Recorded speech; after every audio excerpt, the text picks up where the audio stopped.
మాధవ్, మాధవ,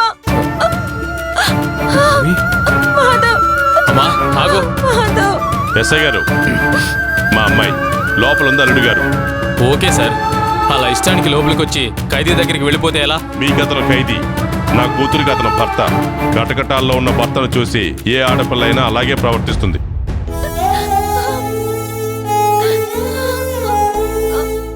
అది కాదు sir, police station అన్న తర్వాత మాకు కొన్ని రూల్స్ అండ్ రెగ్యులేషన్స్ ఉంటాయి. నిజంగా మీరంత రూల్స్ పాటిస్తే నా అల్లుడు ఏం తప్పు చేశాడని మీరు తీసుకొచ్చి అలా సెల్లో కూర్చోబెట్టారు? అలాగే ఆయన ఆవిడ కంప్లైంట్ ఇచ్చిందండి, అందుకే అరెస్ట్ చేసి తీసుకొచ్చాం. ఆ అమ్మాయి ఏదో కేసు పెట్టిందని అరెస్ట్ చేశారు. అసలు అతను ఎలాంటి వాడు ఏంటి అనేది చూసుకోరా మీరు? సార్, కేసు ఫైల్ అయిన తర్వాత ఫస్ట్ అరెస్ట్ చేస్తాం, ఆ తర్వాతే ఎంక్వైరీ చేస్తాం. మాధవ్, నీకు ఈ పరిస్థితి ఏంటి?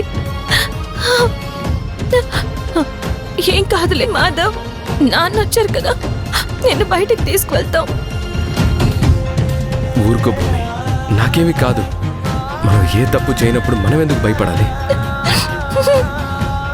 ఎస్ఐ గారు, ఆ అలైకి ఏమని కంప్లైంట్ ఇచ్చింది? నా అల్లుడు ఏం తప్పు చేశాడని కంప్లైంట్ ఇచ్చింది. ఆస్తి కోసం వాళ్ళ అన్నతో గొడవపడి దాడి చేయబోడని కంప్లైంట్ ఇచ్చింది సార్.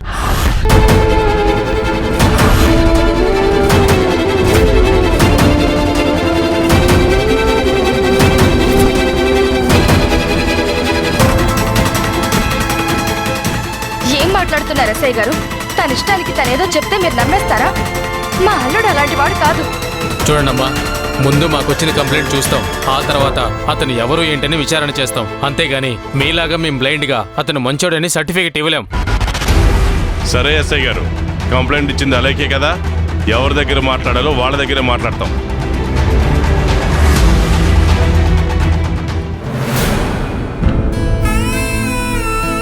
మాధవ, నువ్వేం భయపడకు, నేను చూసుకుంటాను. నేనేదో తప్పు చేశానని భయపడ్డం లేదు మావయ్య గారు. నన్ను అరెస్ట్ చేయించి భూమిని బాధ పెడుతున్నారే, అదే బాధగా ఉంది.